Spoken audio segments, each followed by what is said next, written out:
Hello everyone, welcome to our channel PKP. आज की class में साइंस वर्कशीट नंबर 12 2 अगस्त की देखेंगे, जो कि क्लास 9th स्टूडेंट्स के लिए है, जिसमें टॉपिक रहेगा आपका मिक्सचर। बट इसके पहले अगर आप इस चैनल पर नए हैं तो चैनल को सब्सक्राइब कर लें ताकि नेक्स्ट वीडियो की नोटिफिकेशन आपको मिल जाए। और अगर आप पहले से ज्वाइन कर चुके हों तो जितना हो सके इस वीडियो को लाइक करें, शेयर करें। ठीक है, सो स्टार्ट करते हैं mixture. Jigyasa purchased a packet of salt and milk on which pure is written.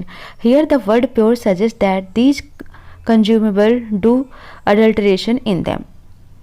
ज्ञान, are they scientifically pure too? ठीक है, तो ये क्वेश्चंस पूछता है कि क्या ये साइंटिफिकली प्योर हैं।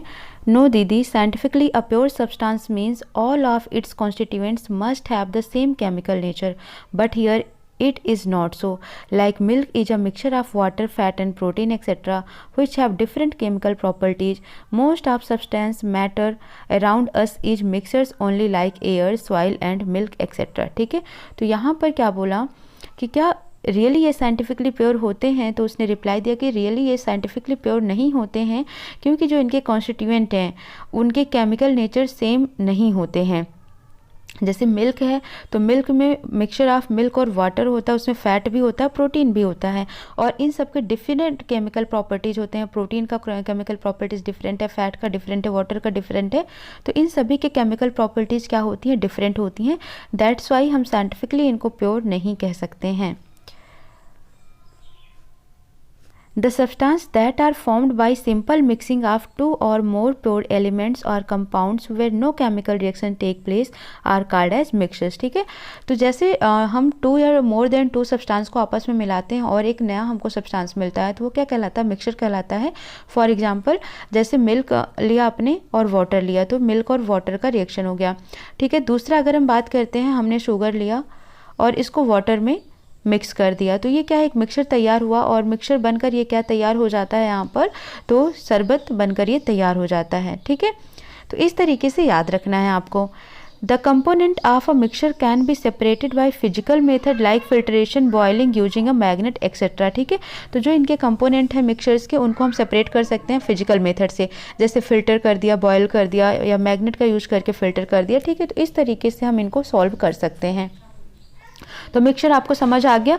मोर देन टू और मोर देन 2 सब्सटेंसेस को जब हम मिक्स करते हैं तब जो सब्सटेंस मिलता है वो क्या कहलाता है, मिक्सचर कहलाता है।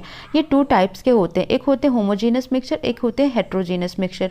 होमो का मतलब होता है सेम, ठीक है, जीनस मिक्सचर, और हेट्रो का मतलब होता है डिफरेंट। तो जैसे होमोजीनस मिक्सचर्स ऐसे होते हैं जिसमें यूनिफॉर्मली इनको, यानी कि सेम का मतलब हो जाता है यूनिफॉर्मली इनको डिस्ट्रीब्यूट किया हो थ्रू आउट द बाउंड्रीज। ठीक है, लेकिन यहाँ पर डिफरेंट होते हैं, इनका जो सेपरेशन होता है, या फिर हम कह सकते हैं कि इनका जो कॉम्बिनेशन होता है वो यूनिफॉर्म नहीं होता है।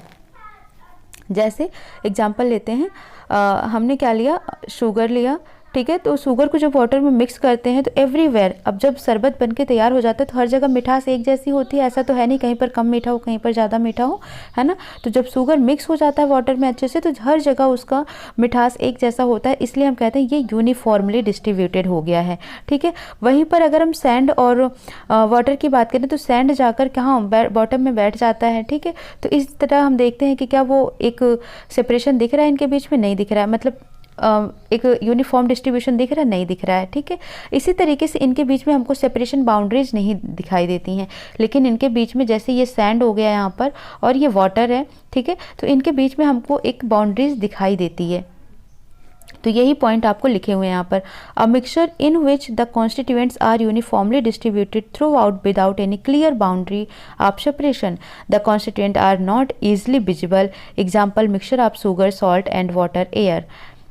A mixture in which constituents are not uniformly distributed throughout and has visible boundary of separation between its constituent. Example sugar and sand mixture, dirty water, salt and iron, filling mixture etc. ठीक है, तो ये सभी कैसे होते हैं, heterogeneous mixture होते हैं। ओके, अब हम क्या करना है, क्वेश्चंस के आंसर्स करने हैं। What do you understand by the term mixers, तो मिक्सर्स की डिफिनीशन आपको करनी है। पूरा आपको आंसर 1 यहाँ से यहाँ तक नोट कर लेना है। ठीक है, ये हो जाता है आपका आंसर 1। ये हो जाएगा मिक्सचर। दूसरा है right the difference between homogeneous and heterogeneous mixture with examples. तो आंसर्स 2 में आपको ये पूरा ही लिख देना है ऐसे ही चार्ट बनाकर, ठीक है। पहला डिफरेंस ये हो जाता है आपका a mixture in which the constituents are uniformly distributed throughout the solutions, ठीक है। तो यहाँ पर यूनिफॉर्मली डिस्ट्रीब्यूटेड होते हैं, यहाँ पर नॉट यूनिफॉर्मली डिस्ट्रीब्यूटेड होते हैं। फर्स्ट इनका डिफरेंस ये हो जाता है। दूसरा difference it have no clear boundary, ठीक है, बट इसमें क्या होता है विजुअल बाउंड्री ऑफ सेपरेशन होता है, यानी कि यहाँ पर बाउंड्री विजुअल दिखाई देती है, यहाँ पर कोई क्लियर बाउंड्री नहीं होती है सेपरेशंस की। थर्ड है जो कॉन्स्टिट्यूएंट होते हैं आर नॉट ईजिली विजिबल, ठीक है, ये विजिबल नहीं होते हैं क्लियरली, लेकिन यहाँ पर हम कहेंगे यहाँ पर क्लियर विजिबल होता है, जैसे सैंड और शुगर है तो क्लियर दिखाई देते हैं। उसके बाद फोर्थ पे आपको क्या करना है, इनके एग्जाम्पल्स लिख देना और ये एग्जाम्पल्स लिख देना है, ठीक है। आई होप आपको ये समझ आ गया होगा। तो इस तरीके से दोनों डिफरेंस होमोजीनियस और हेट्रोजीनियस आपको राइट डाउन कर देना है। और इनकी क्लासेस भी मैंने अपलोड कर रखी है चैनल पर क्लास 9th साइंस में, वहाँ जाकर आप देख सकते हैं। बहुत ही अच्छे से समझा है, आपको एक्सप्लेन किया है बहुत ही बेहतरीन तरीके से, तो आपको समझ आ जाएगा वहाँ पर, ठीक है। तो प्लेलिस्ट होगी आपकी क्लास 9th साइंस की, वहाँ पर सभी वीडियोज अपलोड हैं, जब आपको समझ ना आए तो वहाँ पर विजिट कर लेना।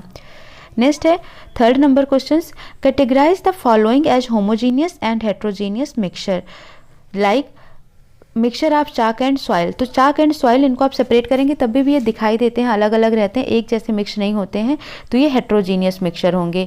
Mixture of wheat flour and water, ठीक है, तो ये भी कैसे होंगे हेट्रोजीनियस मिक्सचर होंगे। तो आपके फर्स्ट वाला और ये सेकेंड वाला, ये दोनों ही क्या हैं, यहाँ तक ये फर्स्ट और सेकेंड, ये दोनों ही कैसे मिक्सचर हो गए, हेट्रोजीनियस मिक्सचर हो गए, ठीक है, हेट्रोजीनियस मिक्सचर हो गए। ये नोट कर लेना इसको। Mixture of chalk and soil heterogeneous, mixture of wheat flour and water is a क्या heterogeneous mixture. Soda water and alloy, ये कैसा मिक्सचर हुआ, होमोजीनियस मिक्सचर हुआ, तो इसको भी लिख लेना homogeneous. Soda water plus alloy कैसा मिक्सचर हुआ, होमोजीनियस मिक्सचर हुआ। Which type of mixture is air, explain, air किस टाइप का मिक्सचर होता है। तो एयर कैसा मिक्सचर है, तो नोट कर लो, air is a homogeneous mixture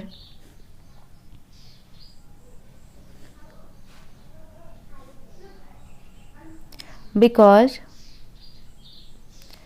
the constituent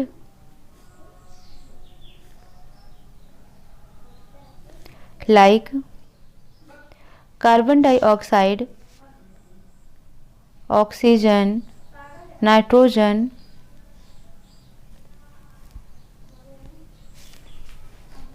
has uniformly distributed, ठीक है, नोट कर लेना इसको। Air is a homogeneous mixture because the constituent like carbon dioxide, oxygen, nitrogen are the uniformly distributed throughout the mixture. क्योंकि ये पता है आपको कि हर जगह आपको क्वांटिटी पता है कि कार्बन डाइऑक्साइड 0.03% रहेगा, नाइट्रोजन 78% ही रहेगा, ऑक्सीजन 21% रहेगा, एयर में इनकी क्वांटिटी फिक्स है, ठीक है। इसलिए किस तरीके के मिक्सचर्स हो जाते हैं, ये आपके होमोजीनस मिक्सचर हो जाते हैं। तो इस तरीके से कंप्लीट हो जाता है आपका। आई होप आपको क्लियरली समझ आ गया, बट फिर भी कोई डाउट है कॉमेंट सेक्शन में आप मैसेज कर सकते हैं। आज थोड़ा सा फास्ट क्लास ले रही हूँ क्योंकि आप सभी क्लास के बच्चों की वीडियो अपलोड करनी है, सो टाइम ज़्यादा नहीं है, ठीक है। सो मिलते हैं नेक्स्ट सेशन में। Thank you for watching.